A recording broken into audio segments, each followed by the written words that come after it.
if I was Meredith Grey, I would be like, there is a portion of the show where she leaves Seattle, and it's like, I couldn't live there. Everyone I've ever known and loved is dead. Besides, like, the only character they don't kill off is like Christina Yang, but everybody else, like, they get murdered off the show. That is too much death for one person's life for them to even continue practicing medicine, I feel. Yeah, I don't understand how they are ever going to end Grey's Anatomy. They tried Grey's Anatomy without her, and like they did do it that way for a while, so I don't even know. It's really, that one's gonna be a weird one when that one, like, I think the hospital's gonna have to close. Yeah, or like she will die. Like, I think they're going to have to, like, Breaking Bad end Grey's Anatomy. Sure. Yeah. That might be possible. And then it's like the last scene is like her like walking off into heaven with Patrick Dempsey. The dream. Okay, watch in like 10 years when Grey's Anatomy ends, and then I just called the ending. Hey, that would be great. All right, social media manager who we have then, because we're a super famous podcast, have fun going through this audio. Clipping it together for the latest skeets on Rumble. The latest blorps on Fleabo. So skeets on Rumble are two real things. But the idea that we would ever be on Rumble would mean that we took a hard right turn at some point. I'm calling it now. I sent Aubrey a thing on Instagram, a screenshot of a thing on Instagram yesterday that said, I'm simultaneously the too woke and the most problematic friend at the same time. I refuse the binary. I can see the patterns because I'm smarter than other people. Yesterday, I had a one-on-one with our executive producer, and she said this really poignant thing that was like, there's a lot of people, she goes, there's a lot of people on the internet who love to say ACAB who I think need to disentangle themselves from the cop in their heart. And I was like, whoa, that's so huge, because everyone on the internet does want to be a cop. Yeah, and being fascistic is not a leftist ideology. You need to disentangle yourself from the cop in your heart. Speaking of hearts, hello and welcome to Informed Attraction, a podcast hosted by two wedding crashers. I'm Dr. Aubrey Hoffer. I'm Mackenna Goodrich, and I have never crashed a wedding. Yet. That's true, yet. We're not men in our 30s yet, so there's still time. Oh my god. So, yeah, this is part 2 of the rom-com series. So, in the first episode, I talked about the history of rom-coms, and then some of the girly pop rom-coms that I enjoy, like 13 Going on 30. Today's episode, we're going to do the flip side of that, and talk about the rom-coms that are for men, and what that even means. Aubrey, will you briefly, just for people who don't know, say what the plot of 13 Going on 30 is? Because I don't actually think we ever did that in the last episode, and I do think maybe that would be nice.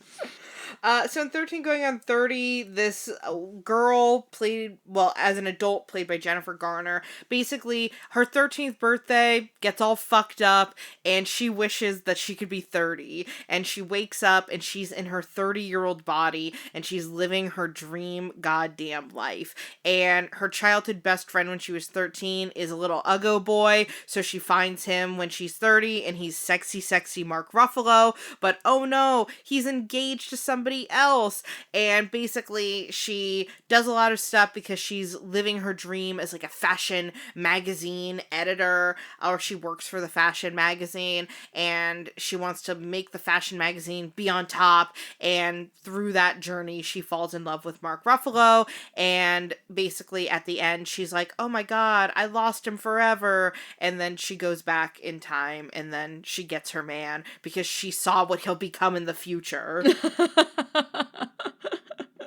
Showing that ladies, invest in the weird guy with good music taste. The appearance can change, the taste in the talking heads will not. So part of Mackenna's homework for this week was to watch the movie Wedding Crashers, which, when I was looking up rom-coms for men, the movies that tended to come up that men were like, oh, this is something that I would consider a rom-com that I enjoyed, were consistently Wedding Crashers, Forgetting Sarah Marshall, and The 40-Year-Old Virgin. Forgetting Sarah Marshall and The 40-Year-Old Virgin, I consider in that, like, Apatow gang humor, and I do think that they are textbook definition rom-coms, but it's been a while since I've seen Wedding Crashers. I didn't have time to watch it, which is why I had my good friend and co-host Mackenna Goodrich watch it, and now she's gonna... who has so much time, famously. So tell us a little bit about what is the basic premise of Wedding Crashers, and do you think it is a rom-com for boys? How much you want? I got a whole bunch of notes, so I can do a short, medium, long.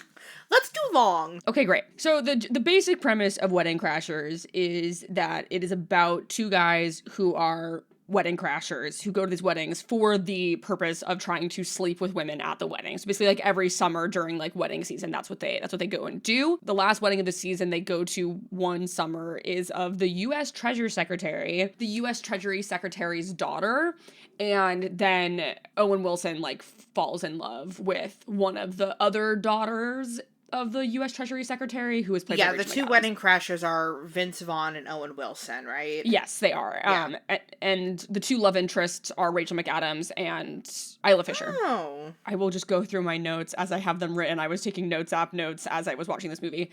So their jobs, they're not professional wedding crashers. This is not like what they do for money.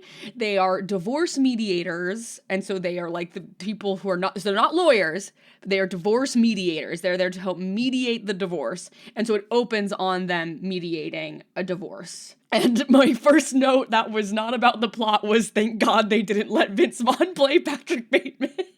Yeah. We live in the worst reality in a lot of ways, but there's a reality where Donald Trump isn't the president, but Vince Vaughn played Patrick Bateman, and I don't know what might be worse. That's a better reality.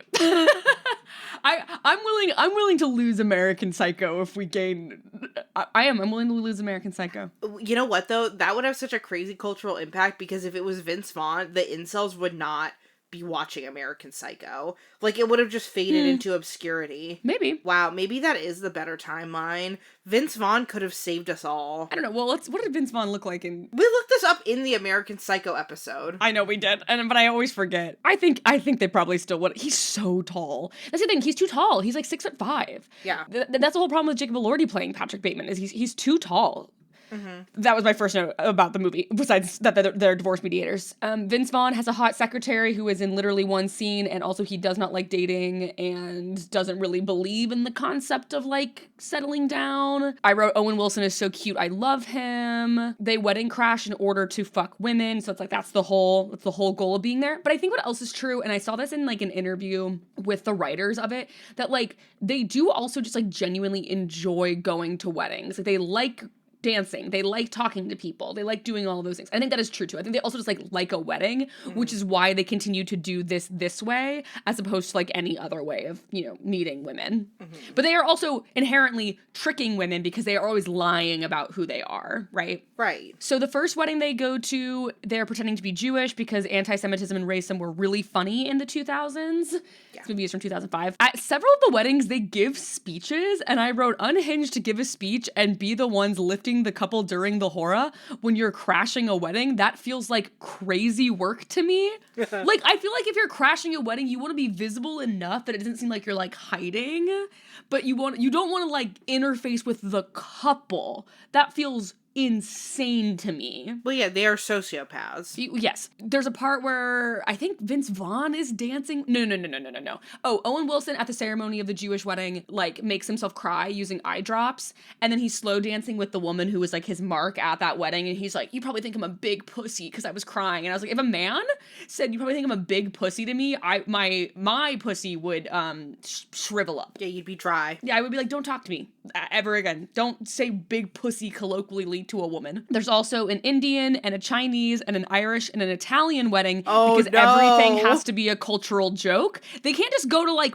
a wedding. It has to be, oh, this is the Indian wedding where we have But then Indian the white names. Wedding is the normal people. Oh, That's not exactly. good. Exactly. Slut shaming women for having a lower back tattoo, obviously. There's one of the weddings they go to where they cut the cake with the couple. And it's like, you guys, they'd get thrown out. At no wedding ever would two random dudes who neither member of the couple know, like you'd be thrown out immediately. I forgot this movie was rated R, and so I wrote, oh, just a full pair of titties that I was not prepared for. Oh my God, a lot of titties. Okay, so a lot of girls got cast who had to be willing to be topless for one scene. That's really interesting to me. I don't like that. That's a lot of boobs. All of them big old boobies. I do like that. They're doing shots at every wedding, which I personally have never done. I don't think I've ever done a shot at a wedding, but maybe that's just the weddings that I've been to. Hey, if it's an open bar. I want to have a thing in my hand. That's anyway. So much Vince Vaughn talking with his mouth full. His character's really gross. So at the end of the the first track of weddings they go to is like 17 weddings, and Owen Wilson's character is starting to feel bad about it, and Vince Vaughn doesn't. Vince Vaughn's character also has the attitude that I've run into with a lot of guys in their 30s, where they're like, I'm just young and dumb and want to sow my wild oats, and Vince Vaughn like says as much, and Owen Wilson is like, well, we're not that young. Because they're, like, fully in their 30s. That's the thing. It's so interesting to compare and contrast this to the girly rom-coms we were talking about last episode, which typically has an arc of, like, a woman who works a lot and then meets a guy and everything kind of, like her world gets kind of shaken up, but then in the end, it's like she kind of does get to have it all. Whereas in male oriented rom-coms, it's just so much more of a focus of like, I'm a big fuck up till I meet the right girl. Yeah, it's like literally like the right girl is gonna make this man grow up. Yeah.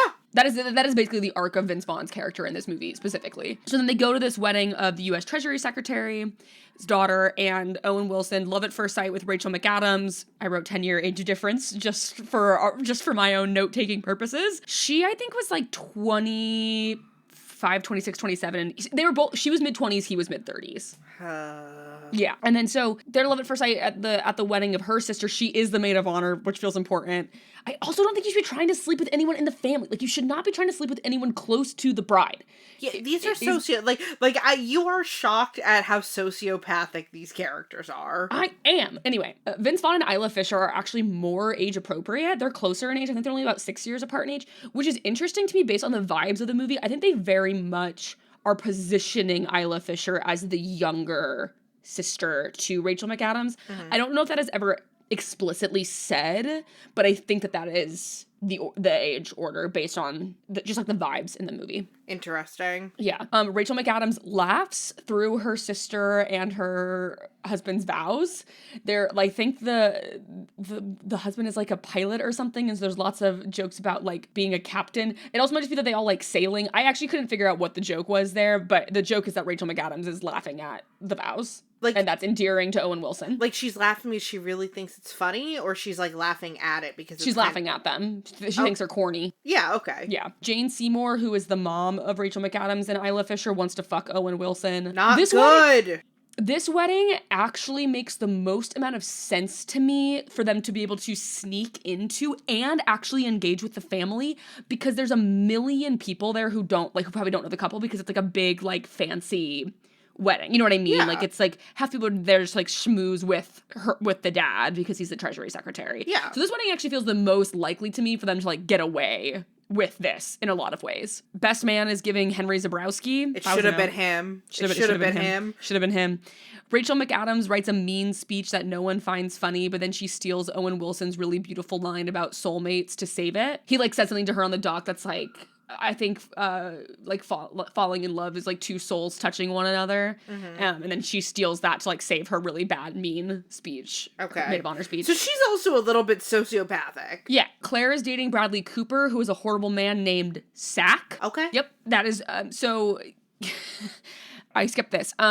During the speeches, Vince Vaughn and Isla Fisher have sex on the beach, and she tells him that she is a virgin and that she loves him. Is she for real, or is this something that becomes a bit? What do you think? My hope is that it's a bit, and then she's like, "I got you." Well, so at this moment, we believe this to be true. Okay. So we go back to the wedding, and he goes, "We got to get out of here, Owen Wilson. I got a stage 5 clinger on my hands," and that's where that comes from. Is Vince Vaughn referencing Isla Fisher's character. Gloria invites them back to their like house somewhere off the coast of Maryland, I think. And Owen Wilson is like, "We're going because I need to kiss this girl who has a boyfriend." And then they get into a fight about being like, Vince Vaughn's character's like, "I can't go, I'm not going." And they're like, rule something of wedding crashing, no man left behind. And then you don't stay past the party. And Owen Wilson's character is like, "Do you remember when you made me drive out to an old folks home at like 2 a.m. to play mahjong with some girl's grandma.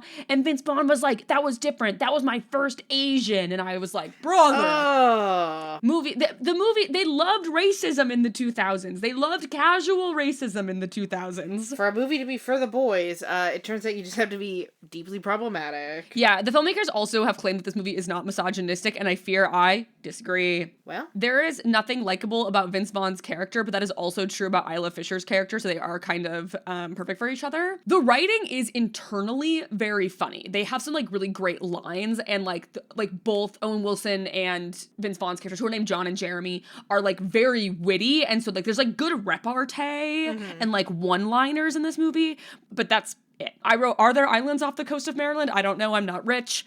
They play touch football when they get there. What? That's just very funny. I wouldn't know either.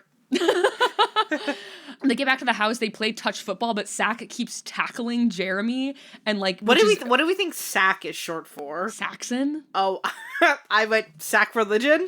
Sackery. Yeah, so Sack keeps tackling Jeremy and like knocking the wind out of him, and and now Isla Fisher's character is obsessed with sex and is also insane and is like constantly trying to like fuck Jeremy, which is Vince Vaughn. I started using like their character names like halfway through this. I'm confused by the timeline here. When was the wedding versus them getting here? It's all the afternoon. I am baffled. Owen Wilson drugs Bradley Cooper at dinner. He puts a bunch of eye drops in his wine. There's a line that's when they're at the dinner, when they're talking about the fact that Sack kept tackling Jeremy, and Jeremy says, I'm going to see a Dr. Epstein who specializes in dislocation. And I said, brother, I know this isn't an Epstein joke, but my hackles did go up. But they are on an island. They are on an island. That is important. Oh, that's with fucked up. with rich people. Yeah. Who are connected to the government. Yes. Whoa. So we also find out that like Bradley Cooper and Rachel McAdams' character, who are Sack and Claire, are they're not in an arranged marriage, but they kind of are, because it's all about like uniting two great American families. Basically, Isla Fisher keeps grabbing Vince Vaughn's dick while they're at dinner. There's a racist and homophobic grandmother, and for some reason she's extremely homophobic towards Eleanor Roosevelt specifically. She calls Eleanor Roosevelt a dyke. You know what? Was she wrong? The one black person in this movie is the butler, and that's something. I don't like that. Nope. I wrote weird gay goth son. Weird gay goth son? Weird gay goth son. Tell me a little more. Not in a good way, in a really weird, like he's like twitchy and like, I'm a painter. You all fucking hate me, and grandma's a homophobe. And she's like, you're a little homo. And he's like, I know! Am I not supposed to like this character? Okay. Mommy shows Owen Wilson her boobs, and he touches them.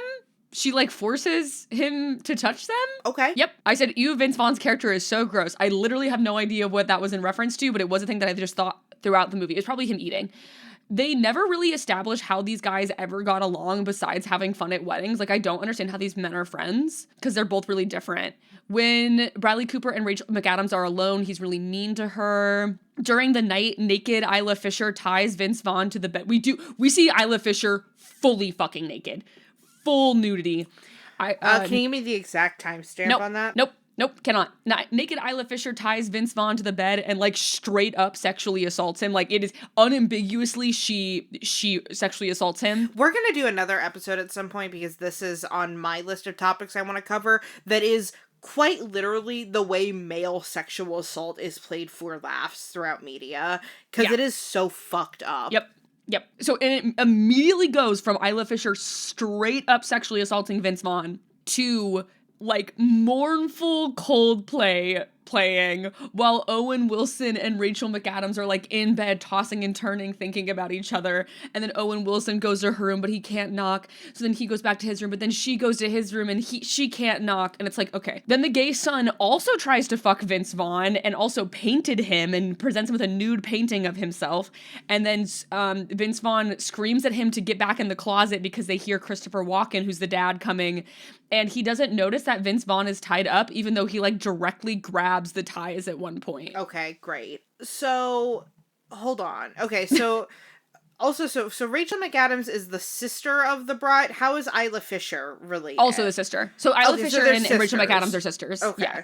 Okay. They're the young, I don't know what the birth order is, but I do know that they are younger than the sister who got married. Okay. Does Isla Fisher just think that Vince Vaughn is just like a tall drink of water and just wants to use him as a sex toy? Like, is that the vibe, essentially? Well, she's in love with him because she lost her virginity to him. Oh, okay, so this is, like, at the very end, it's gonna get revealed that she's just fucking with him. So basically, then, okay, great. So the whole thing is just a joke about how she's just an insane, crazy sex addict, and then it's gonna be, I'm actually also a sociopath. Great. That's interesting. That's interesting that you have to say that. Then we did the next morning, and I said, I feel like these two don't have the, okay, I was trying to figure out, like, I kept subconsciously comparing this movie to Step Brothers. That is actually what I kept comparing it to in my head, was Step Brothers. Okay. And I think the reason I liked Step Brothers more than I liked this movie is because I think John C. Reilly and Will Ferrell have better chemistry than Vince Vaughn and Owen Wilson. Well, yeah, because I think that Vince Vaughn and Owen Wilson probably, like, have drinks together and hang out, whereas I think that Will Ferrell and John C. Reilly have, like, lovingly wrestled each other. Well, they're like genuine creative partners. Like, they've done a bunch of movies together. Yeah. And I was trying to figure out why I kept subconsciously comparing these two movies. And it's because I think I wanted that dynamic from Vince Vaughn and Owen Wilson, and I never really got it. So I was sort of like, I don't get how these guys are friends. Right. Well, and Vince Vaughn is always just a little bit go king, give us nothing, where he occupies such an interesting place because I feel like he tends to play the straight man, but yes, he himself is, like, kind of goofy, and so it just... But he plays the straight man in the way that, like, Joel McHale does in Community. Exactly, but he does not have the pure heart that Joel McHale has. Right. So he just always seems so douchey. You know what's funny? The other movie that I would also compare this movie to is Dodgeball, because Dodgeball is also a secret rom-com. Mm-hmm.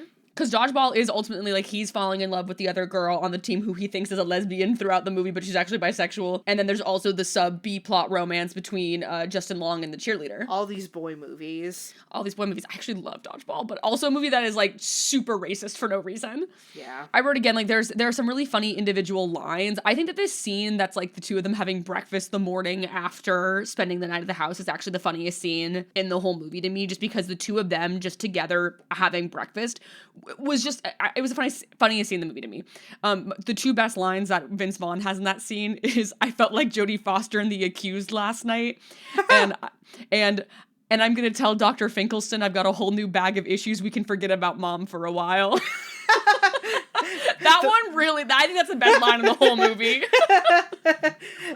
And honestly, yeah, great lines. That's a great line. I just think the movie has, like, structural issues. I think the movie, when it becomes more of a rom-com for real, actually, I like it so much more than when it's, like, edgy R-rated comedy, because it just feels like I'm shoehorning a racist joke in here. I'm shoehorning a sex joke in here. I'm shoehorning this thing in there. Whereas, like, when they're just doing a rom-com, it's funnier because then the jokes are motivated by the conflict, and it's less just like, and now we're talking about dicks.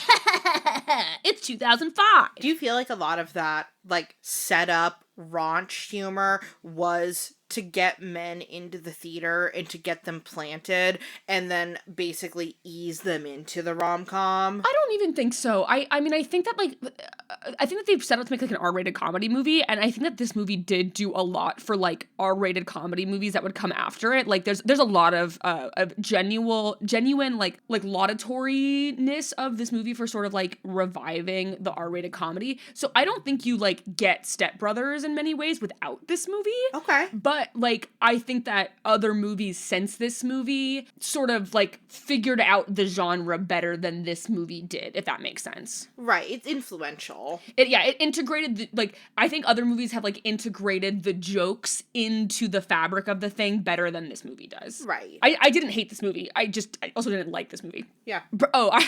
Bradley Cooper is actively cheating on Rachel McAdams, and that is revealed through a shoehorned in phone call. I love telling instead of showing. Yeah. They go sailing and they go hiking. That's part of the day. I also wrote that there's, like, a whole, because there's, like, a part where Owen Wilson's character is clearly about to tell her that, like, oh, I have not even mentioned this. So, like, I kind of said that they lie about who they are when they go to weddings. So, like, she thinks he's a venture capitalist. Oh my and that God. Vince Vaughn is his brother. Mm-hmm. That has been, like, the lie that they have told.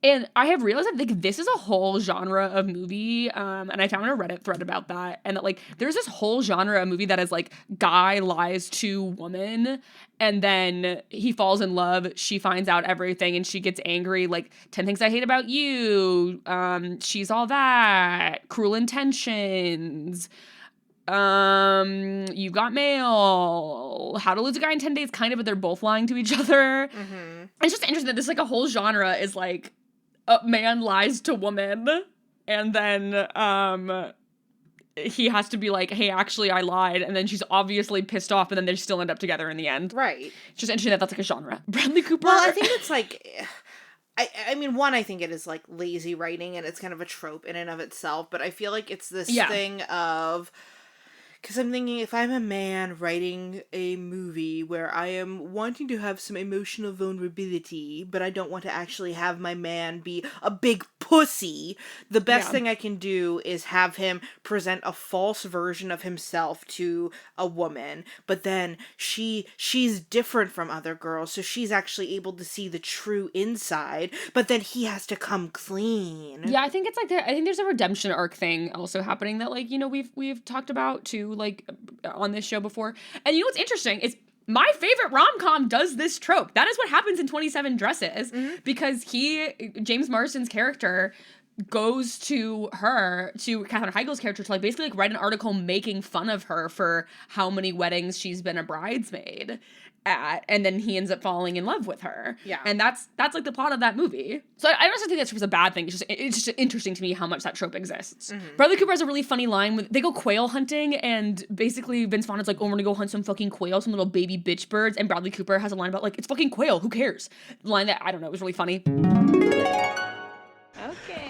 Mr. Environmental's also a hunter. It's kind of an interesting combination. I hunt quail, Jeremy. They're overpopulated in this region, and they're decimating the grubworm population. You got a fucking problem with that? Not nearly as much as I do with the attire that you have on, or just your general point of view towards everybody. But let's go kill some birds. I'm psyched.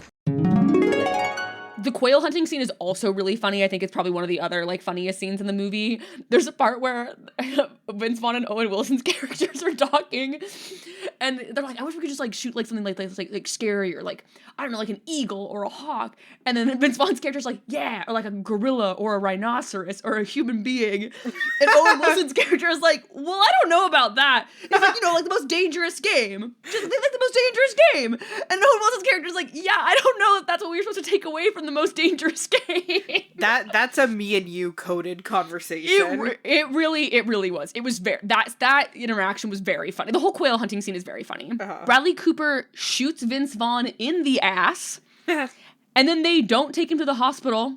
Isla Fisher's character just takes it straight out of his butt cheek back at the house. I think Rachel McAdams and Owen Wilson do have cute chemistry. So the scene after the quail hunting scene is they go on the beach and they're like talking about stuff, and he's like, do you really want to marry Sack? And she's like, yeah, I think so. And he's like, okay, well, I just think you deserve someone great. And then she kisses him, and I genuinely went when they kiss, because I wasn't expecting it to happen. She is one of my favorite modern actresses. Oh my god, I love her. She's so cute. I think she's very beautiful. I think she has this lovely like vulnerability on screen. I think she's very sincere as an actress, which I think is so important, and I just love her in a way that I don't always love the like Hollywood it girls. And it's funny too, because I feel like she has like, she's also demonstrated a fair amount of range, since like she does like The Notebook and like this type of like girl, but then also does Regina George. Yeah, well, and also she's kind of like notoriously shy and sort of introverted, and I love that. I think that's so precious. Yeah, and they said that they auditioned like 200 girls to play Claire in this movie before finding her. The literal next scene is Bradley Cooper announcing they're getting married. He does not propose. Fuck that guy. He just like announces at lunch that they're getting married. So it does not happen at the end of the movie, because in this scene, Vince Vaughn is like, hey, me and my brother are gonna leave, and like we're not gonna be together, and I know you're in love with me because you lost your virginity to me. And she's like, was not a virgin. In fact, I'm far from a virgin. I just know that guys want to hear that. And that immediately shifts his whole paradigm, and he goes and like confesses to the priest that's also there, and is like, I think everything is different now. How I feel this girl is different now. And it's like, this girl sexually assaulted you and you're like, oh, she wasn't a virgin when we had sex. She's actually a freak like me. That's awesome. And that's like what is crazy to me is that it's like, okay, so this girl you think is kind of insane, who you're actively running away from, when you find out that she's been manipulating you, now you are attracted to her. Yes, exactly. And so after that, Owen Wilson is like trying to tell Claire, Rachel McAdams. Does this movie pass the Bechdel test? Oh, certainly no. I don't think two women ever have a conversation in this movie. Which is so, because I was going to ask, what's the relationship with Rachel McAdams and Isla Fisher like? Probably non-existent, despite being sisters. I don't think they ever talk to each other in this movie. That is insane when they are supposed to be sisters at their sister's wedding. I don't think we see a single scene of the two of them like alone together. That's insane. Yeah.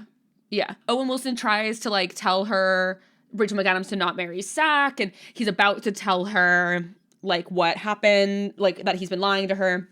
But at that moment, Sack's horrible friend calls him and tells him that like a private investigator that they hired found that like that Owen Wilson and Vince Vaughn's characters have been lying at their wedding crashers. Vince Vaughn gets chased out of the house by the grandma with a gun, and they leave. Great. So then Owen Wilson has been trying to like get her back, quote unquote. He never had her, but he's been like sending her things and blah, blah, blah. She hasn't responded to any of it. So then he tries to crash her and Sack's engagement party as a cater waiter, but he gets beat the shit out of by Sack and his friends. And Sack says if he ever sees him again, he'll kill him, which frankly I believe.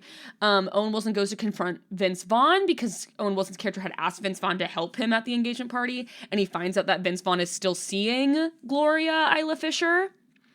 And he's like, you kept this from me. And then they're mad at each other, I guess. Owen Wilson crashes weddings by himself in a sad way. He goes to weddings and is like, love isn't real. So then Claire is like planning her wedding, but it becomes very clear that she does not want to marry him to like everybody.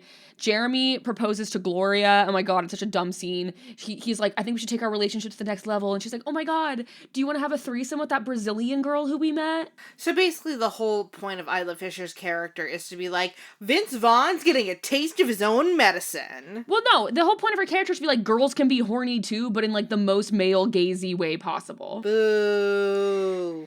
Yeah. But then he's like, no, I thought more like getting married. And then she was like, oh my God, yes, let's get married. So Vince Vaughn goes to Owen Wilson and is like, will you be my best man? And he's like, no, fuck you, die. And so then John goes and visits. They have this like wedding crasher mentor, Chaz. And Chaz is a loser who like lives at home and like has not amounted to like anything. Not that it's bad to live with your parents at all, but like that is the implication from him like being a middle-aged man living with his mom. And Chaz convinces Owen Wilson to crash a funeral with him. And at the funeral, John is like, I need to do something. I need to do something about my love for Rachel McAdams when he sees the grieving widow at the funeral. So John runs to Jeremy's wedding and joins them mid-ceremony, and then Claire is so upset that he's there and she starts to leave, and John is like, I love you, Claire, and Sack is like, I love you, Claire, blah, blah, blah, blah, blah, blah, blah. And then Claire is like, I can't marry you, you piece of shit, Bradley Cooper. And then the secretary, fucking Christopher Walken, stands by his daughter, and John makes a joke about Sack being an angry asshole, and then Sack tries to attack John, but then Vince Vaughn knocks him out. Jeremy and Gloria get married, John and Claire kiss, and then they drive away and they're like, let's crash a wedding together, and that's the end of the movie. Bradley Cooper really has worked so hard in his career. Yes. Also, what I learned from this movie is that Bradley Cooper's flow is part of his power. His hair, I should say. Yeah. Because he has short hair in this movie, and I was like, oh, icky. But like Bradley Cooper in The Hangover, that's a handsome man. Yeah. Okay. That's Wedding Crashers. Okay. So to me, I feel like it very easily slots into the same vein as like Forgetting Sarah Marshall and The 40-Year-Old Virgin. Yeah. And I mean, it is unabashedly a romantic comedy. Like, I think that, like, especially the plot between, like, Owen Wilson and Rachel McAdams' character between John and Claire, like, that is a straightforward rom-com. And then you have this sort of like Hangover, Step Brothers, R-rated comedy, like frame all around it. But the core narrative is this like love story between Rachel McAdams and Owen Wilson. Right, like what people remember from the movie is the beginning when they're being the wedding crasher guys, but the actual plot of the movie is not really them being the wedding crasher guys. Yeah, exactly. Yeah. But it's interesting because like when they're at the funeral scene, you get this notion that it's supposed to be like John is like changing his mind about love and marriage, but like John from the beginning is pretty like I want to get married, and it's Vince Vaughn's character who was like, we're young and dumb and like we don't need to get married. I don't believe in dating. And so I don't know. I think that the ending sort of falls apart. I think this movie is the strongest in the middle when they're at the family house off the coast of Maryland. Right. I think that like the second act of this movie I think is by far the strongest part of this movie. I think the first part is entertaining at times, but it's not my cup of tea because it's mostly just predicated on like here's a bunch of jokes that are like vaguely racist and sexist. And then the ending of the movie I think is like then really trying to be a trad rom-com in a way that it just even in the middle wasn't. Yeah. And so it sort of loses itself there. But I do think I think the middle of this movie was genuinely very, very enjoyable to watch. And I can like really see how like Forgetting Sarah Marshall would have like come kind of out of this legacy in a lot of ways. Right. I feel like, to me, the thread that ties a lot of these male rom-coms together is this thread of being a coming-of-age or arrested development story. Yeah. In a way that they're contrasts... they're coming-of-age stories for men in their, like, 30s and 40s. Yeah. The other one that this reminds me of is Failure to Launch. Yes. Yes. Failure to Launch, I think, is another example of this, where it's this plot that hinges upon a kind of boy failure man, and then he meets a woman who he wants to set himself right for. And I do just think that it's such an interesting contrast to the girly pop rom-coms like 27 Dresses or The Proposal, where it's more of, I am a woman who has a full life, but I crave a partner who sees me, and through meeting this man who is my love interest in this movie, I'm humanizing myself more and finding my vulnerability so that I can be a good partner to this person. And yeah. Two things to say about Failure to Launch. Thing one, I think what's interesting about Failure to Launch is I think Failure to Launch was very much like marketed towards women. Like if you look at like the branding for Failure to Launch, I think it is marketed towards women, but but you're totally right that it does have the like the frame that we more frequently see with male rom-coms, which I think is part of why like Failure to Launch kind of doesn't work. Like, right. I don't like Failure to Launch. I think it doesn't really work at all. Also, Bradley Cooper's in Failure to Launch. Yeah, he worked very hard. Nobody was grinding through the 2000s quite like Bradley Cooper. Yeah, and also just this idea of, like, men can't really be emotional in rom-coms the way that women in the girly pop rom-coms are. So, the humor is there to, like, allow you to eventually get to an emotional point, but first you need a lot of, like, racist and booby jokes. Yeah, and I think what's interesting about Wedding Crashers in particular is Owen Wilson's character. The first thing we see outside of like the very beginning, like divorce mediation, kind of like prologue as it were, is him pretending to cry at a wedding in order to like seduce a woman. But like once we even get to like right after their like initial, when they're like sitting and like talking about like, do you ever kind of feel bad about this? Like we're immediately introduced, I would say within the first 20 minutes of the movie, to the fact that Owen Wilson's character like is like a sensitive, emotional guy, which I did really appreciate that, because I don't think the movie ever really shies away from the fact that like he is a lover boy at his core. But I totally agree with you that like in order for it to be a rom-com for boys, Vince Vaughn's character has to exist. Right, because the reason why Vince Vaughn's character exists is to be almost like the id of Owen Wilson. Yeah, he's the foil. Yeah. He's the foil, and then the like kind of clever subversion is that he's the one who gets married first. Right. And it's like that's what's going on there. Yeah. I have an article that I found that is eye cancer, but I'm going to make you read it because if I had to see it, so do you. This comes from website Dudefluencer. It's called... I saw Dudefluencer as the name of this website. I need everyone to know that last night I went to Red Lobster. I ate an amount of fried food that should be criminally insane to consume, and my stomach hurt so badly for hours, and I mean hours after the point, and that just re-engaged that feeling in my stomach reading the word Dudefluencer. So this is the manly man's guide to rom-coms for guys. I'm not going to actually make you read the entire thing because it's really bad. But I thought what was interesting is if you go down to point number 2, schlub guys, it's basically this guy who wrote this article, let's see if his name is up top, Garrett Michael Carlson, is writing about, like, hey guys, like, actually, some of the movies that you like that are really fucking funny are actually rom-coms. And let me explain some of the things that make these movies rom-coms and why it's actually cool to like rom-coms as a guy. So yeah, why don't we do there's literally like 2 paragraphs in this. So do you want to read the first paragraph and then I'll read the second one? So I might get a little flack for this one. Remember how I said guys like to envision themselves as the action hero? Well, when it comes to certain romantic comedies, the male leads are typically schlubs. Look at Seth Rogen, Jay Baruchel, or any Adam Sandler film. The difference in attractiveness between the male and female actors is rather astounding. Heck, that's even the plot of She's Out of My League. But the common man lead actor is where film studios believe they can connect to men. It's like when a guy watches porn.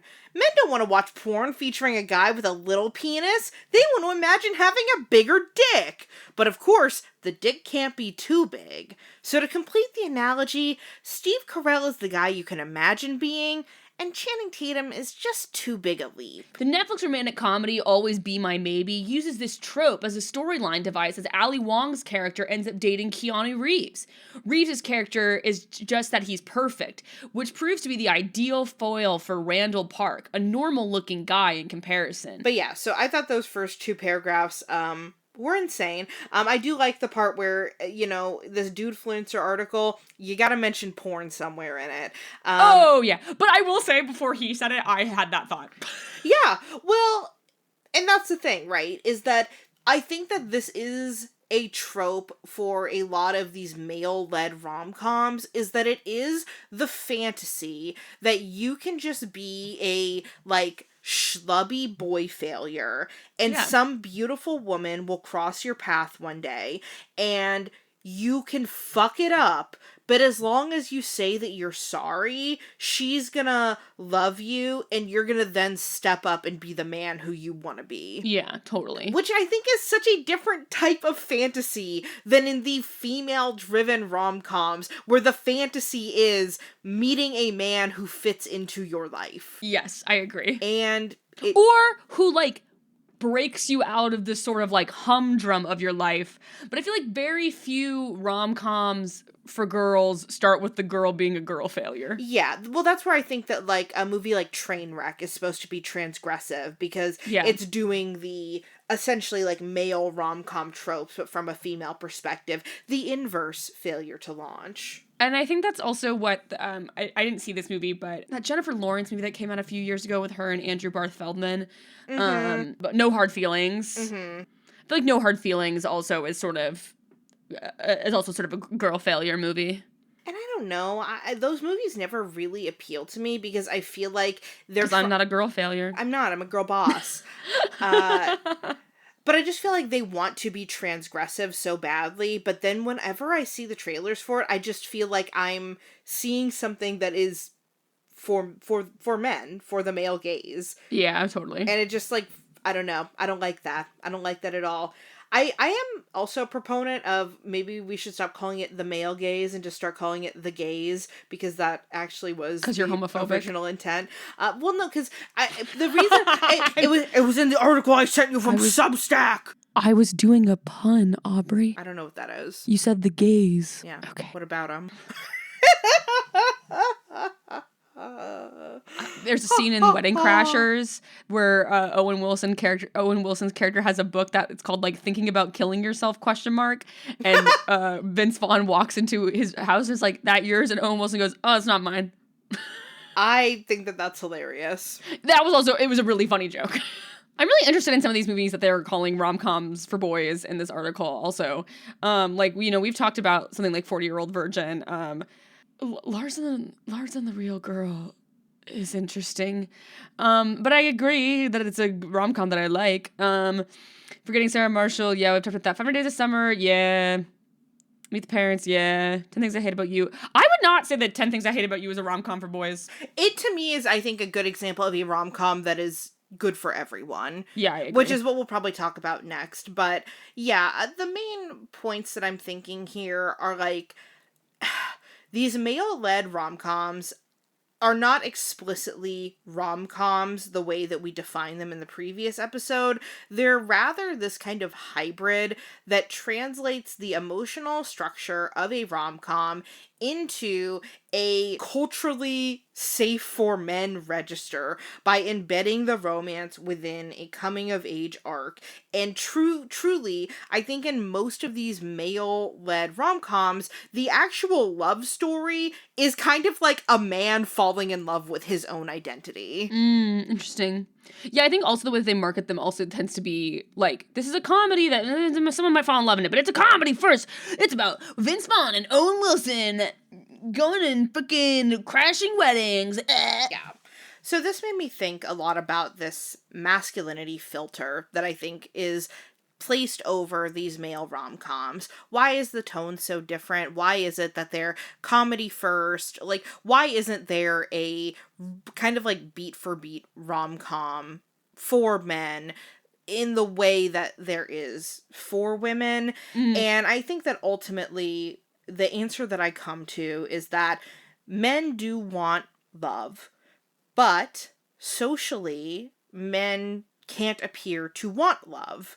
And from a young age, many boys and men receive messages about how they should express emotions, so expressing love feels awkward or uncomfortable in a way that it just isn't for women. Like, the way that, and this is not me saying, like, men and women are different, for fucking bioessentialism. Like, men and women are socialized differently. Like, coming from a PhD program where I really came from a lab that was studying gender and the idea of gender identity and gender identity formation, we would have these long conversations about, like, differences between men and women. And ultimately, where I tend to land in this conversation is that there are perceived differences between men and women. And I think that the vast majority of those differences can be explained by the ways that men and women are socialized differently from before they are even born.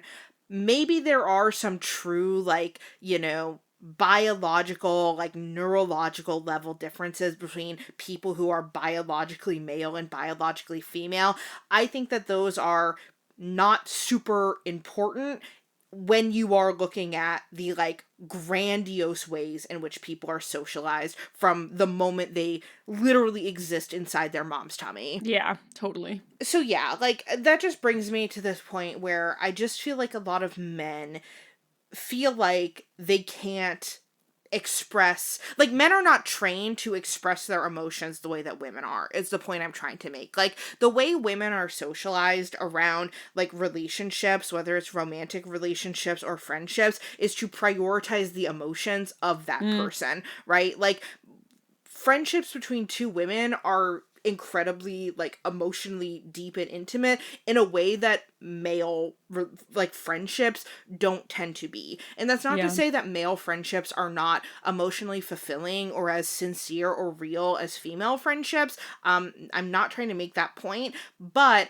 like the academic literature on gendered friendships shows that women who are friends with each other have more emotional intimacy than men who are friends with each other. And I think that that goes back to the ways that men and women are socialized, but that's then really interesting when you then think about how that applies to romantic relationships and how media about romantic relationships is designed to appeal to both, to like different genders. Yeah, I have two things to say about this. There's a really, in that scene, after the breakfast scene in Wedding Crashers, there's this part where where Vince Vaughn is like, we're gonna not have breakfast together, I'm gonna recharge the engines, and then we're gonna move through the day together.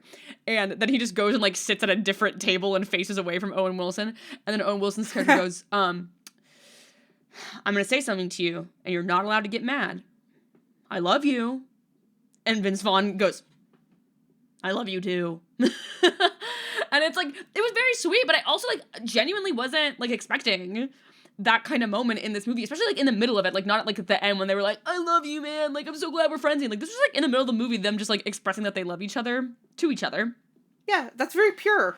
I also think that in rom-coms that are designed for or marketed to women, I think part of the fantasy in a lot of like male protagonists in that movie, like male love interest in those movies, is an emotional man who is obsessed with you and nice to you and loves you and is vulnerable about his feelings. And I say that as someone who I have exclusively dated men who are bad at expressing their feelings, even if they pretend to be emotionally intelligent. Yeah. And I think it's like, I mean, I think this is often like especially amongst heterosexual couples where there's a sense that like the guy like hates the woman. And I think there's that like, and that's the whole thing of the my wife jokes. Yeah, and it's like I feel like I've definitely dated guys who I'm like, I think you hate me. Like I think you actually hate me, but you just like are feeling a strong emotion, and so like we're remaining in this thing. And I'm a people pleaser, so I'm also remaining in this thing. But I also think that there's like, I've dated guys who I think are just sort of like, it feels like they're ambivalent to my existence. So that they hate me, but they don't feel particularly like into me either. And so I think for me at least, who I don't think I've ever dated someone who I think is particularly like head over heels. I definitely like that. For me, is part of the draw of a rom-com is just like, oh, imagine if a man did that. Imagine if a man felt that way about me. Right. I mean, a lot of what you're saying reminds me of like my parents, where my dad has never been overly affectionate toward my mom and oftentimes just seems like kind of annoyed with her. Yeah. And I think that, I mean, I have heard my dad tell her that he loves her and like hug her and kiss her and things like that, but I'm married to a lover boy, and so I am just drowning in lover boy all the time, and it's wonderful. Everyone hates Aubrey. And I guess, like, what I'm trying to say is that if you are somebody who feels like expressing love is really difficult for you, you may have been somebody, especially if you were somebody who was socialized as a boy or a man, like, you were probably not socialized for how to express love for people. And there are ways that you can get better at that and train yourself to do that. It doesn't have to be a static personality trait or something that you are stuck with. Just expressing gratitude to others can be a helpful step toward expressing love more specifically. But like, yeah, you should probably go to therapy if it's really hard for you to tell people that you love and care about them. I went to Reddit because I was curious about what internet men said about men having trouble expressing their emotions. Because I'm misogynistic, I'm gonna have Mackenna read some misogyny. Okay. Okay, I'll read some misogyny is what you have highlighted right now? Yes. Okay. We don't have trouble expressing our feelings. Men just tend to do so a bit differently than women, and society tends to tell us to shut the fuck up and grow a pair whenever we complain about something. Oh, I hate this next sentence. Yep. I treat men in therapy every day, and they're just as good as my female patients when it comes to talking about their issues. The problem is, if I have, say, a male victim of domestic violence, there are no shelters I can refer him to or hotlines I can give him to call. He can't even report his abuse without a very real chance the police will arrest him and leave his abuser at home. Male rape victims? LOL, forget about it. Men don't need help expressing their feelings. Society just needs to have more empathy for men. Men aren't the problem. Toxic masculinity isn't the problem. Society and sexism against men are the problems. Hey, what if it's all the fucking problem? Like, what if it isn't this? Okay, I'm sorry. I felt my blood pressure spike. It's not an either or, you dumbass. I can't believe you're a therapist. The idea that it is a binary of like, it's because society is sexist against men. And that's why male domestic violence victims can't get help, or male assault against men isn't taken seriously. Have you considered why? Maybe because it's the fucking patriarchal paradigm that believes that men are always supposed to be interested in sex, which is why male rape victims are not taken seriously, and B, this like fucked up structural thing that we have in which we believe that all men are violent, aggressive, and stronger than all women. And it's like, it's actually all under the same goddamn umbrella, you fucking donkey! Yeah. So this was in a thread that was basically like, why do men have trouble expressing their emotions? And Also, the idea that the only context in which like men are expressing their emotions are like in when acts of violence are being like, it's so crazy to me that the two examples he uses are like times when men are having violence against them. And it's like, actually, that's maybe not even what we're talking about here. Like, we're talking about men being able to express their emotions in all ways of. Sorry, this immediately got me very upset because this man is a therapist, and it's like, you should not be helping men. I think that like there is a core good point in here about that like these things aren't as taken seriously for men than for women, but the way that he is diagnosing it. Well, it's also just survivorship bias because he's talking about men who he is talking to in therapy, not all of the men who will not go to therapy. Right. I talk to men in therapy every day. Yeah, they're there to express their feelings, you fuck. Right. It's like, the point is that, yeah, some men can talk to a therapist. A lot of men can't talk to their partners about how they're feeling out of this fear that... Well, they're friends. They can't talk to their friends. Right. And it's like,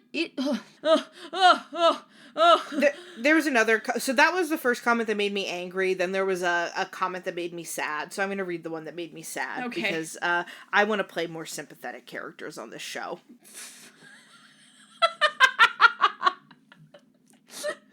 Aubrey, the heel of this podcast. Because ultimately, nobody gives a shit. Oh. We can talk and talk and talk till we're blue in the face about my problems, about my feelings. At the end of the day, talking isn't going to change it. I find it's just less worthwhile than taking that discomfort and doing something about it. Most people are either glad to see you suffer, indifferent, or they do care, but they're powerless to help you. I've learned to just keep it to myself, cry it out, sometimes literally, but usually metaphorically, on my own time, and then attack my problems with all hellfire I can muster up. And to me, that comment is what I think a lot of men who can't express emotions are feeling, which is like, either A, nobody actually gives a shit, or B, even if they give a shit, they can't help me out of my problem. And the thing is that if I talk to my friends about something that I am struggling with, I'm not talking to my friends for solutions to help me get out of my problems. In fact, like, most of my problems that I would talk to my friends about, they can't do anything about it. Yeah. But I feel better after talking to them because I am given a space where I can process, I'm having this issue, I'm feeling this way about it, and with my friends, I am getting validation that those are real feelings that I am having, and I'm getting through dialogue and conversation an ability to process those emotions so that I can then handle those problems feeling more empowered or having different tools to approach them more effectively. Yeah, I mean, I think that whole comment is a super antisocial way of thinking, and I don't mean that as like a dig to that person. I mean it too as like just like I think that we live in a time that is increasingly more antisocial, and I think that like the flip side of this is that like while there's this like sort of snake eating its own tail of like if men are trying to express their feelings to other male friends in their life in the same way that men don't always know how to talk about their feelings, men also don't often know how to receive the feelings of other people. Right. That is a problem that I've had in like both my own romantic relationships and my relationships, my friendships with people who were raised as men, is that like they don't know how to deal with me having a feeling, me expressing my emotions. They are uncomfortable with me expressing my emotions. And I think that like, so I think that you can get into this trap of like, no one cares about how I'm feeling if you are expressing your feelings to people who don't know how to, they don't know how to care about your feelings because, and this, men are taught both to not have their own feelings and also not how to receive other people's feelings. And so it just becomes this sort of like endless loop of like pain that like ends in this very antisocial and like fatalistic way of thinking. Right. And it's like if the thing that is stressing you out is your job, like I can't make your job better. I can't change the way your boss talks to you, but I can hear you and empathize with you and make you feel seen and heard. Yeah.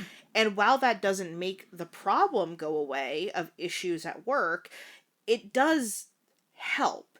And I think that's the thing is that if you think that talking to somebody is supposed to be the bandage that makes the problem go away, that's not really why you talk to people about your problems. Right. Well, I mean, it's a Band-Aid. It's a Yeah. Band-Aid, but like this, so like when you get cut, like you put a Band-Aid on it to stop it from getting infected, stop it from getting worse. But like the healing still has to happen. Like your cells still have to go to work healing that issue.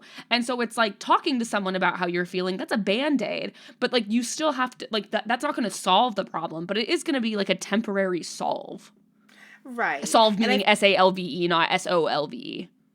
And I feel like that's what I hear a little bit of between the lines of a comment like this is like, why would I talk to people about my problems? Because it doesn't make my problems go away. So instead, I just have to keep it in and shove it down further and further. And then I can't even literally cry about it. So I metaphorically cry it out. And then I just muster up what I can and push forward. And it's like, I don't know, but it sounds like you're not actually then tackling the problem. Because again, let's just say the problem is you hate your job, but then you're shoving it all down and mustering what you can and pushing forward and working the job you hate. It's like, maybe if you talk to your friends, you would have friends who would say, hey dude, like, maybe you should just quit your job. Right, totally. I also think that like the more that we're talking about it, this is the same fatalistic viewpoint that is actually being expressed in that first comment of like men know how to express their feelings, people just don't give a shit when men express their feelings, and that's the problem. And it's like these are actually the same point of view are being expressed in both these comments, just in very different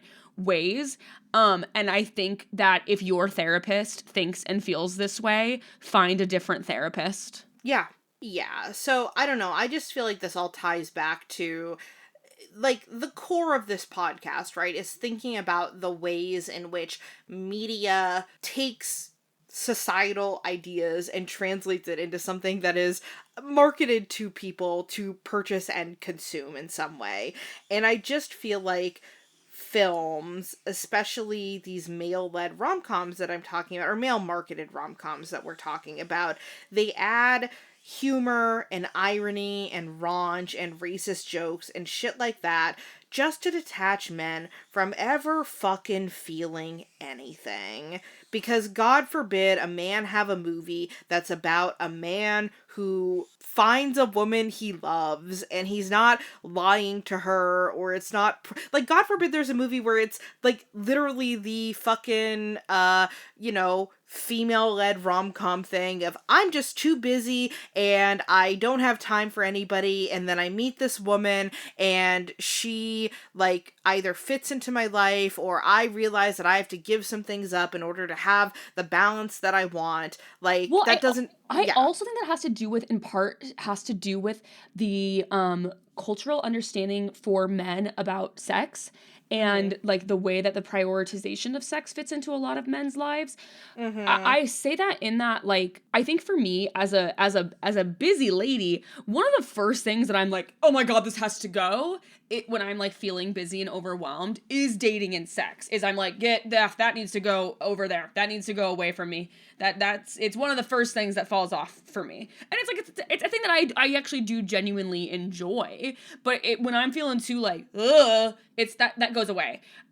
Whereas I think for a lot of men, like a lot of guys that I know, like that still fits. And this is not a blanket rule. I can name for you men who I am friends with who this is not true for. But like, I think for a lot of men that still stays in their life because they're like, oh, it's not that hard for me to like have sex with a girl. So like, I'll still be doing that, blah, blah, blah, blah, blah, blah, blah. And so that like, that exists less. Caveat, I think it actually exists more, but the way that you see it in movies is never that, because these busy business-minded guys are still making time for having sex in these movies, which is then the trickle-down effect to like, this is what it is, and then if you're not doing that, something is wrong with you. Which is why I think there's also a lot of men out there. Sorry, this is now me just going in a diatribe.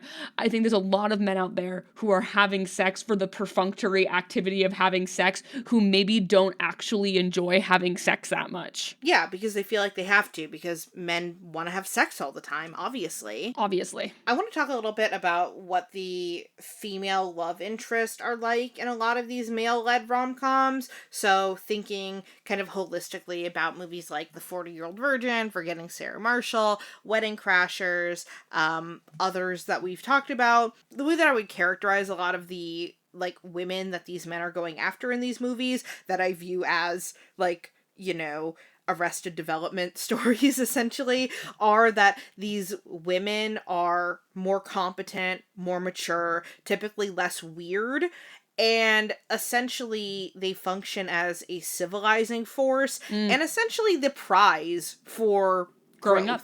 Like, if you grow up, your prize is that you get this like beautiful woman to love you. Yeah. And that's the thing, is I think that these characters are kind of, they're ultimately one-dimensional, because yeah, they have superiority and maturity, but they have really restrictive narrative agency because they're really only there to be the prize for growing up. I also want to say, it is the stance of this podcast, at least the stance of me, Mackenna Goodrich, but I'm going to apply it to Aubrey too, that's not true. And that if you do grow the fuck up, your likelihood of a beautiful woman wanting to be with you does increase incrementally. The thing that I think is not true in a lot of these movies is that I think a lot of these movies do it as like they meet and then he's a boy failure for the majority of it, and the woman sort of waits around for the boy failureness to stop. And it's like, hey, or as a fun little theory, maybe you do that personal growing so that when you meet a woman who you really like, you're already cooked. And not cooked in the Gen Z, Gen Alpha slang way, but in the fully formed kind of way. That like, if you just do that work independent of like, I'll meet a girl worth fighting for. If you just like do that work as an individual, then when that opportunity comes along, you'll be ready for it. Right. And that's usually not the first person who you have feelings for. Which I also think is something that a lot of these male-led rom-coms are weirdly, I don't know, like, kind of like puritanical in the sense that it's like, for a lot of these men, it's like, I never viewed a woman as a person before. Correct.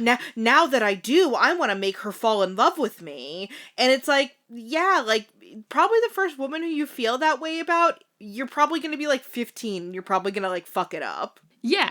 And hopefully you're not going to be like 37, but based on my experience of dating men in their mid-30s, you sure might be. I think that like the other thing too is in a lot of ways, and I'm not saying that this is true. Hello, male listeners. I know you're out there. I'm not saying this about all of you, but I think sometimes these writers and directors of these movies are attempting to meet their audience where their audience is at. And it's sort of being like, hello, my boy failure audience who all suck. This is how you all are at the beginning of the movie. And so now we're going to engage in what you could be. And so they have to start the character where they believe their audience to be. Do you know what I mean? Do you understand what I'm saying? Right, which is ultimately, like, Extremely, bad. extremely demeaning and patronizing to the audience. Right, and, like, is evidence of patriarchal thinking. Right. Well, it also then like keeps the audience in that frame of mind because it sort of is compelling them to be like, see, like, you know, like you don't have to change until you meet this person, as opposed to you should work on growing so that you can meet this person. Right. It's like you can be the haha funny wedding crashers guy until you meet the woman who you don't want to be a wedding crasher about. Not, hey, maybe I realize being a wedding crasher is kind of fucked up and I want to work and better myself. And then, you know, you meet someone organically through that self-growth. Yeah, totally. I want to transition into talking about rom-coms that I think actually do meet in the middle and actually are for everyone. I do think a lot of, like, the girly pop rom-coms we've talked about are enjoyable for, like, any gender to watch. And I even think a lot of the male-led rom-coms are enjoyable for anyone to watch. But I think there are some rom-coms that if we're looking at this through a gendered lens, like, genuinely have two fully formed characters and have a good multi-gendered perspective. Once again, my extremely dude bro brother loves 27 Dresses. We have watched it as our family Christmas movie before. Whole Goodrich family gathered around to watch 27 Dresses, a movie that does not take place in the winter. Yeah. And to me, the movie that I think is emblematic of a good rom-com for everyone is When Harry Met Sally, 1989 classic, directed by Rob Reiner and written by Nora Ephron. It stars truly the two like the like if you want Rob Reiner and Nora Ephron being the two people who made that movie it's perfect. It's perfect. And the thing is, I like them both separately, and their combined forces is unbelievable. When they are together, something magical happens. Yes. Where the things that I take some issue with both magically disappear. Yes. And it creates a perfect movie. Absolutely, I 100% agree. Yeah. The movie stars Billy Crystal and Meg Ryan, and it follows the title characters, Harry and Sally, from the time they meet in Chicago and share a drive to New York City when they're in college, through 12 years of chance encounters in New York. And the tagline of the movie that people always reference is this question of, can men and women ever just be friends? I really don't like that is the question that people think that When Harry Met Sally is actually asking. It's not. The real takeaway from the movie, like, it is very clear when you watch When Harry Met Sally is that when Harry asked this question to Sally, he is 22 and being annoying and stupid, and his whole growth as a character is that he becomes friends with Sally and falls in love with her. Yeah. Like, when they become friends. Yeah, I agree. And, like, him growing out of that mindset of, oh, guys just want to fuck every girl they meet, like, that is what, like, growing out of that is what enables him to fall in love with Sally. It's what allows him to, like, just be in love. Yeah. I think that guys who think like that, like, would have a hard time being in love because you're inherently just, like, seeing women as a sexual object and not as a full human being. Yeah. I love When Harry Met Sally. I don't want to go into a whole lot of depth in it in this episode. If you guys ever want to hear us do a fully formed When Harry Met Sally episode, send us an email at informedattraction@gmail.com and we might dedicate some more space to it. I just want to talk about it in reference to, like, this specific episode of it being a really nice story for, like, I think a lot of men can watch it. I think a lot of women can watch it, and everyone can walk away feeling really good about love and what it means to be in a relationship. other examples of movies that when I was doing some research, I heard people say as these are really good movies for men and women, bridging that gap, are 10 Things I Hate About You and Palm Springs, which I also think is quite good. I don't know, there weren't any others that I found were super salient, but if you have any ideas for movies that you think bridge this gap in a similar way, send them to us at informedattraction@gmail.com. Yeah. So we already hit a lot of the points that I was talking about with this last point, which is why does this gendered split happen anyway? I was just that you also have the Big Sick written further below, which I think is another good example of one that like hits both genders in a really very down the middle way. Yeah, in a very satisfying way. Oh my god, me saying both genders as a non-binary person. Oh, shame. I need a book called Thinking About Killing Yourself. Are there any rom-coms with non-binary people? Not like theatrical releases, probably. I'm sure there's some indies. Yeah, I don't know.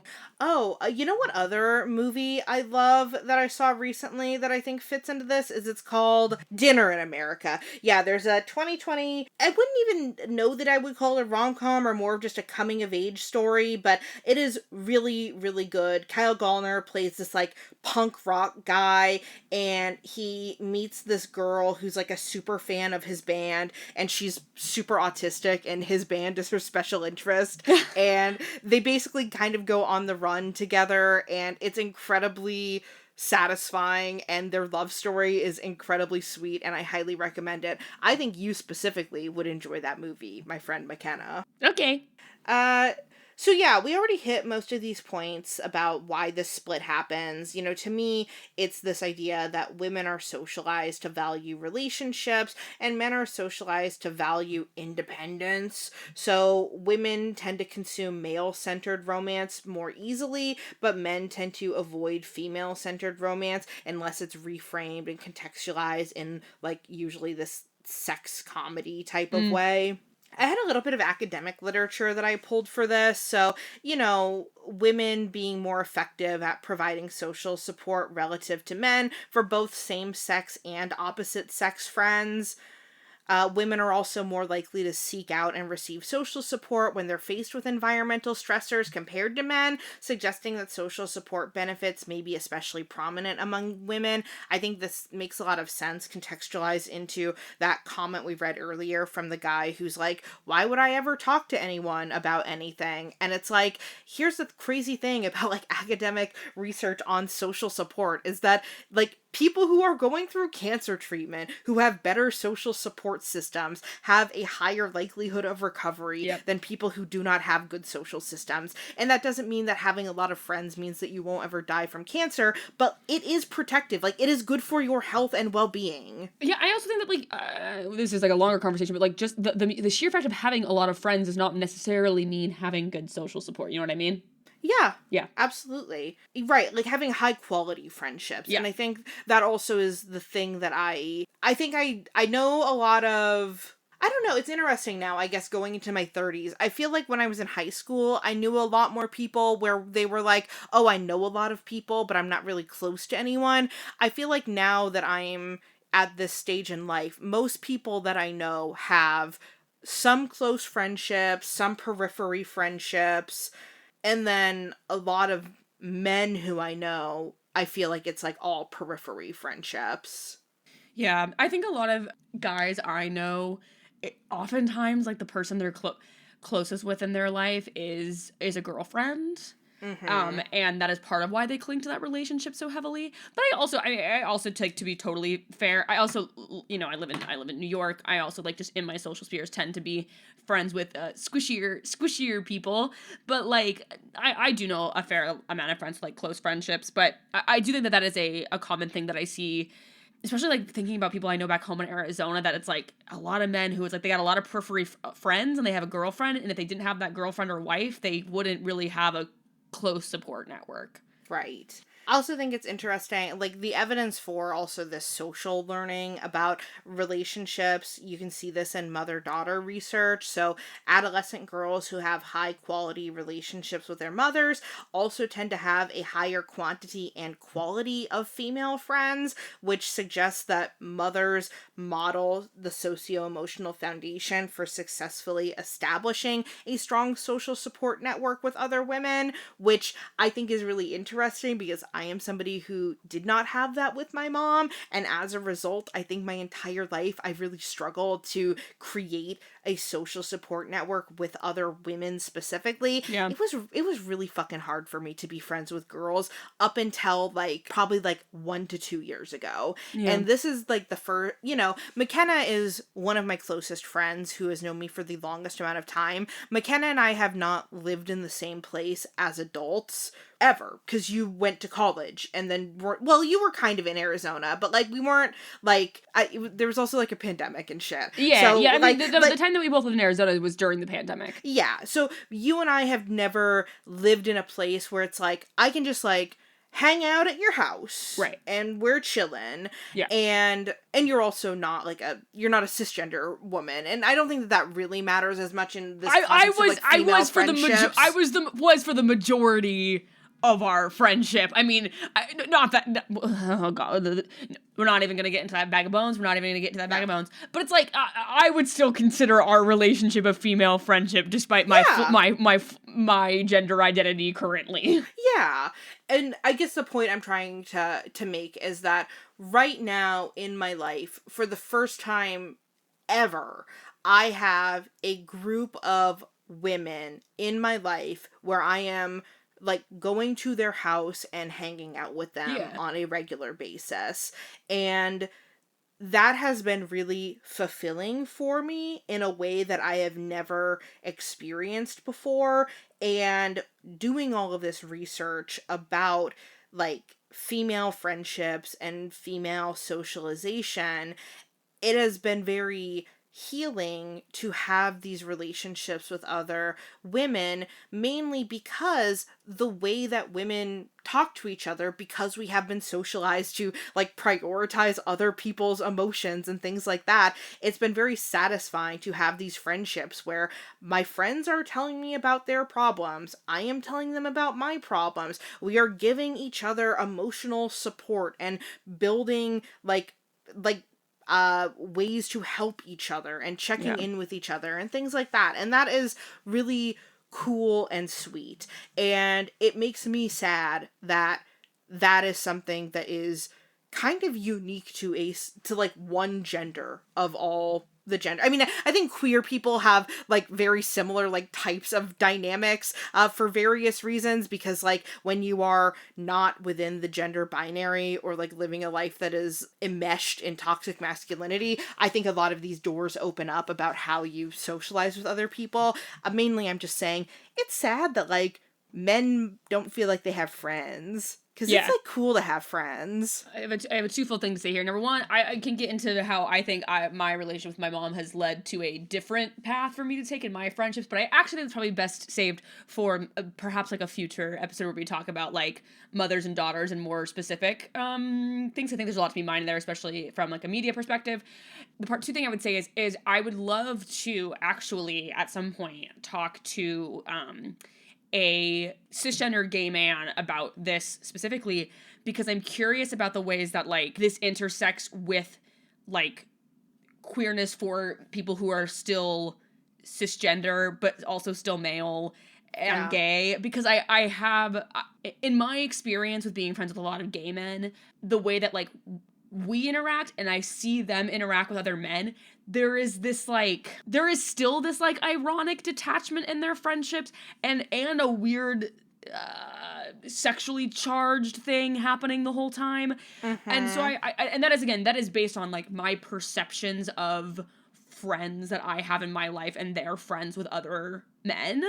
But yeah, I would be curious about the way in which that like intersects with a lot of this, because I actually think that relationships between two gay men are going to more closely align to relationships between two straight men than to queer women or to queer or to straight women. I think so too. And I think gender is taking priority here. I think so. One, I think that's and so like socialization too. Exactly.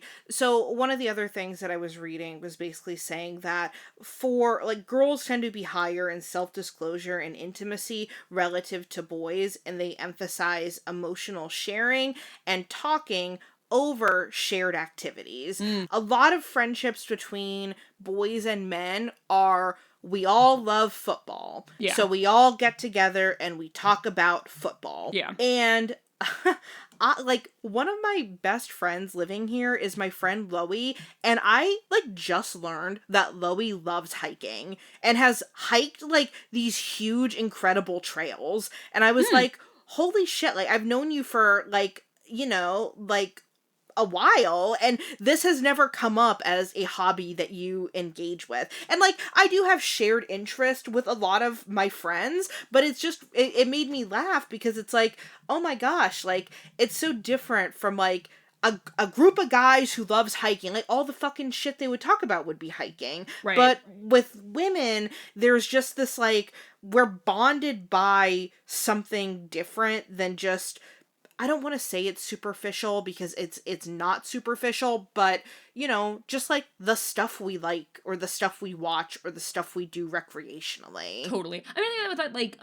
like my close group of like girlfriends here in the city, like all do or did theater. So, you know, Jessie Joe and I met doing theater in Arizona, and then, you know, these other girls who we were friends with are people who she went to college with, and they were all, Jessie actually wasn't in this program, but she took some of the classes in this program, but they were all in the same, like, music theater program at ASU, and that's how they all met, and then I sort of joined them by being very good friends with Jessie and also with Isabel independently, and so it's like, but, like, Gigi doesn't really do theater shit anymore. She works in commercials now, and like I'm sort of doing a bunch of other shit. Isabel's still doing theater, but like honestly, like I think if like one of us were to completely quit theater at all, I don't think that would mean that's like we're not gonna talk to Gigi anymore.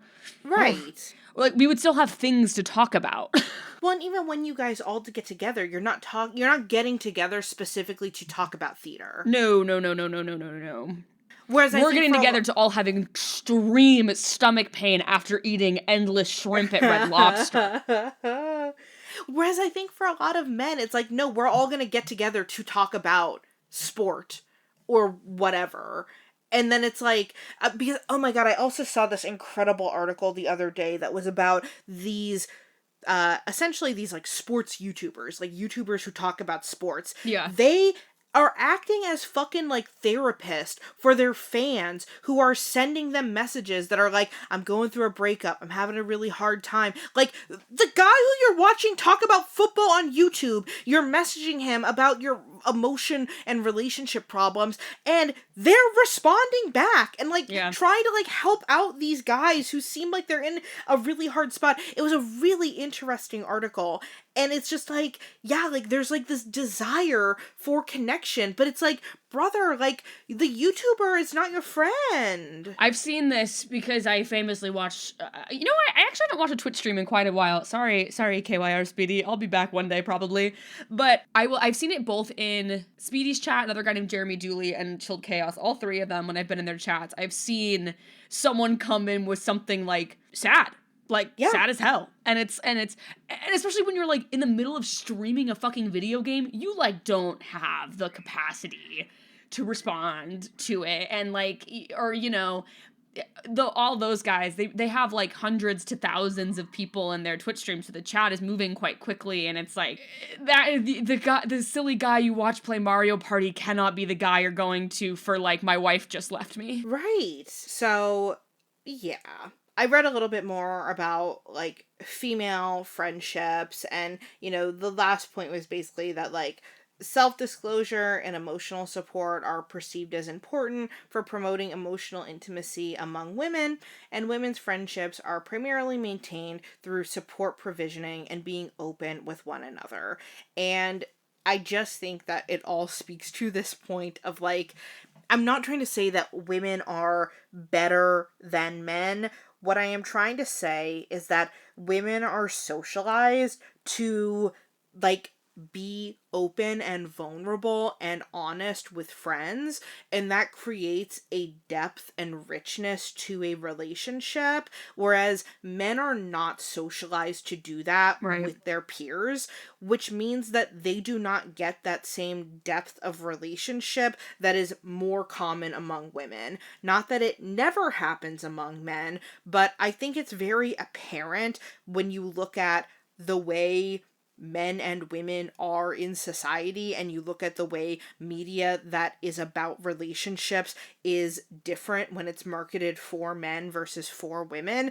This all becomes so much more salient, and once you see it, it is really hard to unsee the ways in which there's just a no homo filter over everything that is marketed for men. Yeah. And and that's the thing, is when it's Apatow gang, right? It's presented as, oh, haha, it's so funny. I punch my friend in the nuts because it's a joke. And it's brother, you're doing this and that's fine. But also he's not going to tell you when his mom is dying and he's having a hard time. Yeah. Yeah, and that's there's something to be said about in Forgetting Sarah Marshall, the fact that the way that he copes with his breakup is he's I have to go on a solo vacation to a resort because he doesn't just have a friend to hang out with. Right. And then it's and he never really makes a friend. He just falls in love with somebody else. And a woman will not save you. A relationship will not save you.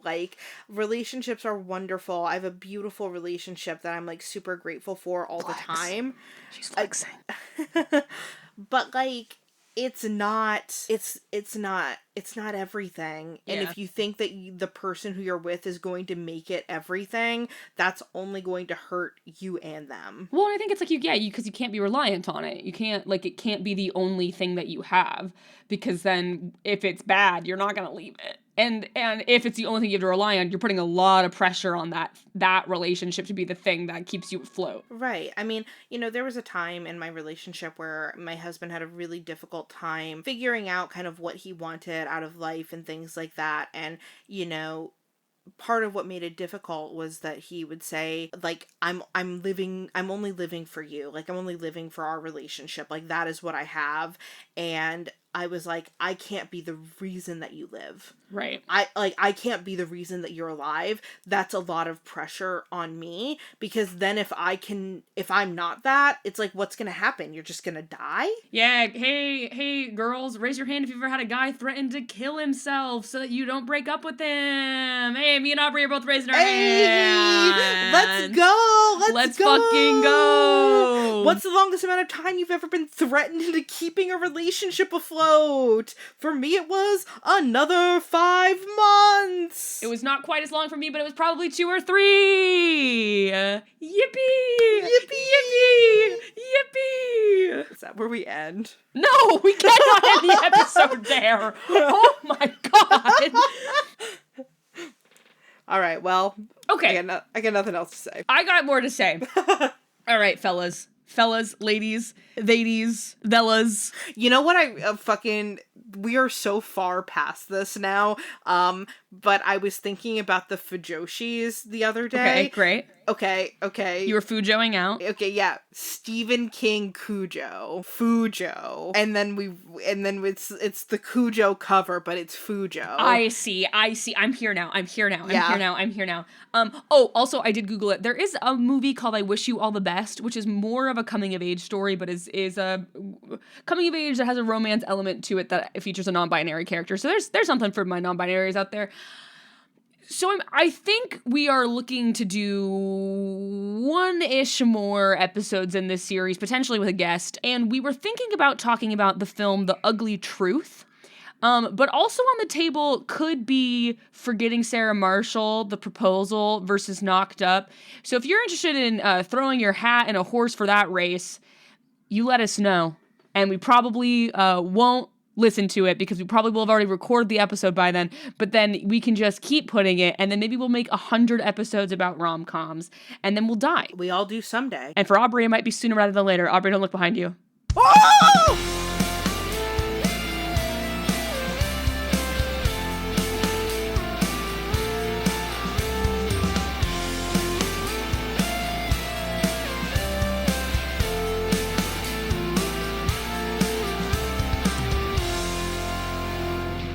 Have a question or a topic that you would like for us to discuss? Send us an email at informedattraction@gmail.com.